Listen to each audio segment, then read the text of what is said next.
So at some point in September I was looking through my to-read list and realised that quite a few of the books on there were quite Halloween-y themed. Not like horror because I don't read those kind of books, but like supernatural fiction. So I decided it made sense to try and read them all by the end of October and make a Halloween themed book review wrap-up thing. Unfortunately I don't have all the physical copies of the books that I've read, so I can't wave them around. And that is true of the first book on my list, which is The Radleys by Matt Haig. Now the only thing I'd read by Matt Haig before this was The Humans, which I really loved, and although The Radleys came out before The Humans, they've recently redone the cover so that the style is the same as The Humans cover, and I really love the design of both, so that's definitely something that made me buy this. Now basically the Radleys are a family of vampires, and the book follows the family and their reactions when something very big goes wrong. I can't say I've read much vampire fiction, but I did really enjoy this take on it, and I was really rooting for the characters even though they were obviously vampires. The book was a little bit frustrating at times, I found, because as the reader you knew more than pretty much every character in it, so that was something that I think slowed me down when I was reading it, because I was a bit annoyed with the characters because I couldn't, you know, tell them what I knew. But the ending was really satisfying and overall I really enjoyed it. Next I want to talk about the Miss Peregrine's Peculiar Children trilogy. As will quickly become apparent, none of these are like brand new books, they're just books that I really should have probably read by now because a lot of other people like them. If you don't already know, these books are really interesting because they combine old vintage photography, like actual genuine old vintage photos, with the story, and it's really amazing. I've never read a book like it, and honestly I'd recommend it as a reading experience for that alone. But I also really enjoyed the story. I thought it developed really well and the ending was really satisfying. At its core it's very much like your typical adventure story of normal person goes on supernatural adventure, and I really like that the book dealt with the consequences of that, because the way that it happens, the normal world and the supernatural world are very much separate. So by taking part in these adventures, the main character very literally leaves the real world and eventually has to deal with the consequences of that. And the rest of the peculiar characters are really interesting characters. They're really compelling as characters, and on top of that their peculiarness is really unique. One slightly weird thing about the story is that a lot happens, but the entire story is set over a very short period of time, because there are a number of times which will become clear as you read the book where it talks about only a few days have passed since, or we've only got so many days before, and it sometimes felt a little bit jarring to me because, like I say, so many things had happened in the book that it was kind of weird to be reminded of how short a period of time they took place over. Which isn't exactly a criticism, but it's just something that occasionally pulled me out of the story a little bit. I'm really trying to not give much away because I went into the series knowing pretty much nothing about what it was about, and I really enjoyed it. I think I enjoyed it more because of that, but I don't know how true that is of most people watching this, because after all it is a movie now. And I haven't seen the movie, but I would definitely say that the book's worth reading because of the whole photos being integrated to the story, because it's really unique and it works really well. Another series of books that I wanted to talk about are ones that I have the physical copies of: Pride and Prejudice and Zombies, and the sequel and prequel. Now I really love Pride and Prejudice, and this is pretty much just Pride and Prejudice word for word but with added bits about zombies, which I really liked because I love Pride and Prejudice, and if it ain't broke, don't fix it, just add zombies. But I can definitely see why some people wouldn't have liked it, because it was pretty much just word for word the same story but with occasional zombies added. And I did really like the overall idea, like even coming at it without it being Pride and Prejudice already, a romance with zombies sounds kind of interesting. One of the slightly weird things about this book that I didn't really like was the fact that to combat the zombies, all the rich people had martial arts training in Japan or China, which felt like it was very much reducing those countries to a stereotype, and it felt a bit weird to me. There was also this dynamic of if you were really rich you could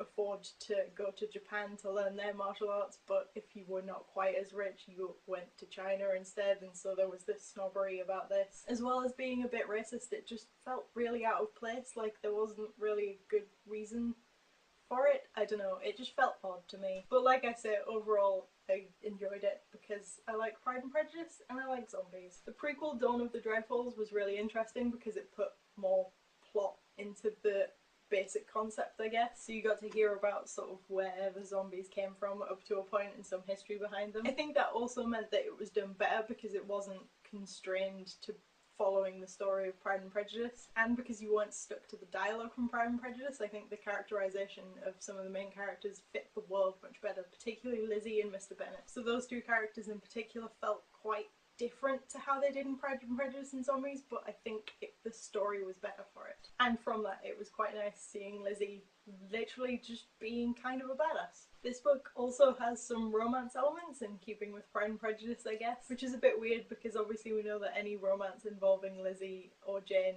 isn't gonna go anywhere because we all know what happens in Pride and Prejudice. But actually the payoff and the conclusion to that story thread at the end is worth it, I think, and the story is definitely better with it than without it. Especially because of the way that it ties into the sequel, Dreadfully Ever After. Now I feel like at first this is slightly disappointing because there's a distinct lack of Darcy and Elizabeth being Darcy and Elizabeth, but to be perfectly honest, that's probably for the best because it will probably be a bit of a boring story otherwise. Now, as I said, this does tie into the prequel, which I think is really nice. It very much leaves Pride and Prejudice and Zombies as its own standalone complete story in the centre. This book also focuses quite a bit on Kitty and Mary, which is really nice because it's quite satisfying to see them actually be in a story, I suppose. Like the prequel, it does feel quite different to Pride and Prejudice and Zombies, but I think that's just because of it being a brand new story rather than built on a previous one. But I did enjoy them both, and I think if you enjoyed Pride and Prejudice and Zombies, even though I say they're quite different, it's worth giving them a shot. The sequel does have a bit more of what I've called dodgy racism in my notes, but it feels a bit more in character. Like, we've already established the whole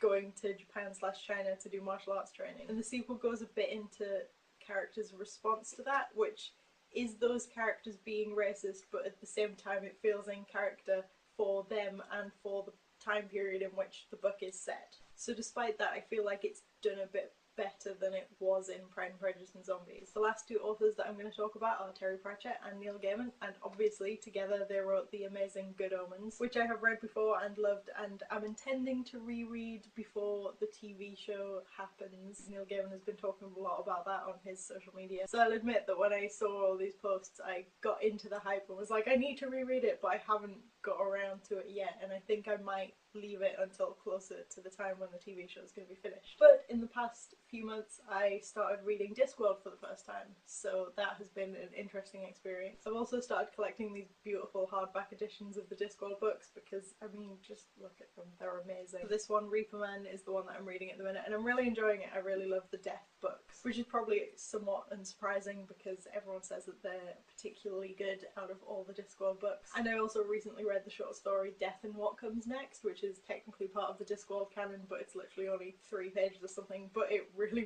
amused me. I really liked it. And now shimmying over to Neil Gaiman, I've read quite a bit of Neil Gaiman recently. Like over the past year or so I've kind of been trying to read most of his major books. So on the Halloween theme I read Emma's for Magic, which is a quite old now short story collection. Slightly disappointingly, almost all of them I think are in Fragile Things and Smoke and Mirrors, which are 2 major short story collections that are a bit more recent, but at the same time all the ones that were in Emma's for Magic are ones that I particularly like, so by the end of it I didn't really mind. It's much shorter than the other 2 collections that I mentioned, so if you're looking for somewhere to get started then I definitely recommend it. It also gives a nice segue into the Graveyard Book, which is another one that I read recently, because the Graveyard Book focuses on a young boy and his life growing up in a graveyard, basically. The format is more a series of short stories about him at various points in his life, which is a really nice way of seeing him grow up, but funnily enough one of the chapters in the Graveyard Book is one of the short stories in Emma's for Magic. As I said, it follows a main character growing up. He's called Bod,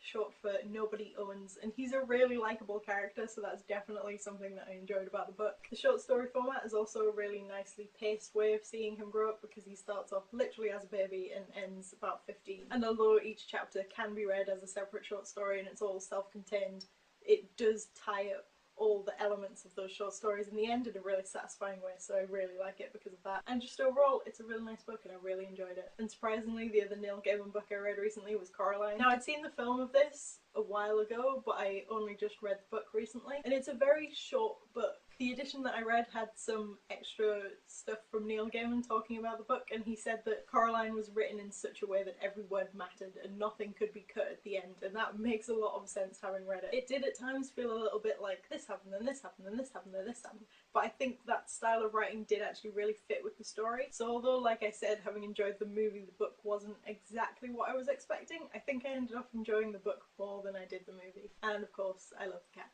Cat's great. Final book slash comic book that I wanted to talk about today was Sandman, which I've only read a little bit of it. I'm sort of a third of the way through the first volume, Preludes and Nocturnes, but so far I am enjoying it. I really like the characters, I find them really compelling, I'm really invested to want to find out more about them. As I'm not really very far through, I feel like I can't really comment on the plot, but as I said, I'm definitely interested to read more. So that's it for my Halloween reading wrap up. I hope you enjoyed it. Thank you for watching all of this. If you got this far, I can't imagine how long it's going to be. It's going to take me forever to edit. I would really like to try and keep doing sort of reading videos because I've really got back into reading this year, and I think that would be a good way to encourage me to keep reading. So hopefully look out for those, and for now, TTFN. And side note, where I'm working now has 3D printers, and we're literally encouraged to use them to print whatever we want. So these were the first things I printed, the little tea light holders. They're amazing. I'll give a link to the person whose designs they are because they're freely available on Thingiverse. I love them, they're amazing. The bat I modified slightly because I couldn't get the wings to print properly, and the spider I designed from scratch, so I'm really proud of that one. But honestly, the pumpkin is the best because look at it, we have this fluorescent orange plastic. It's amazing.